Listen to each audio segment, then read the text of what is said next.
கத்திரி வெயில் வாட்டும் நிலையில் தனியார் பள்ளிகளில் சிறப்பு வகுப்புகள் நடத்தினால் கடும் நடவடிக்கை எடுக்கப்படும் என பள்ளிக் கல்வித்துறை எச்சரித்துள்ளது. தமிழகம் முழுவதும் கத்திரி வெயில் வாட்டி வதைத்து வருவதால் மக்கள் பெரும் அவதிக்குள்ளாகியுள்ளனர். வெயிலின் தாக்கம் அதிகமானதால் பள்ளிகளுக்கு முன்கூட்டியே விடுமுறை விடப்பட்டது. அரசு பள்ளிகள் அனைத்தும் ஏப்ரல் 24ஆம் தேதியுடன் மூடப்பட்டன.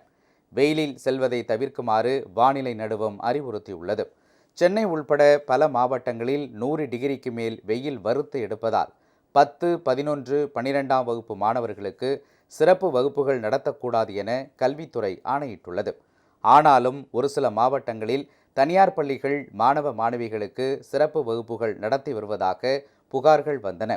100 விழுக்காடு தேர்ச்சி, அதிக மதிப்பெண் பெற வேண்டும் என்ற அடிப்படையில் ஒரு சில தனியார் பள்ளிகள் மாணவர்களை பள்ளிக்கு வரவழைத்து சிறப்பு வகுப்புகளை நடத்தி வருகின்றன. வெப்ப அலை வீசி வரும் இந்த நேரத்தில் சிறப்பு வகுப்புகள் என்ற பெயரில் மாணவ மாணவிகளை பள்ளிக்கு கட்டாயப்படுத்தி வரவழைப்பதை பெற்றோர்களும் விரும்பவில்லை. ஆனாலும் பள்ளி நிர்வாகத்தின் கட்டாயத்தின்படி அனுப்ப வேண்டிய சூழ்நிலை உள்ளது.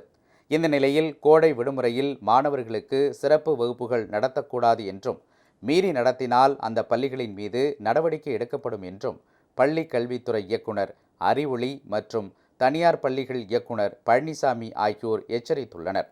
இது தொடர்பாக அனைத்து மாவட்ட முதன்மை கல்வி அதிகாரிகள் மற்றும் மாவட்ட கல்வி அதிகாரிகளுக்கு அவர்கள் சுற்றறிக்கை அனுப்பியுள்ளனர்.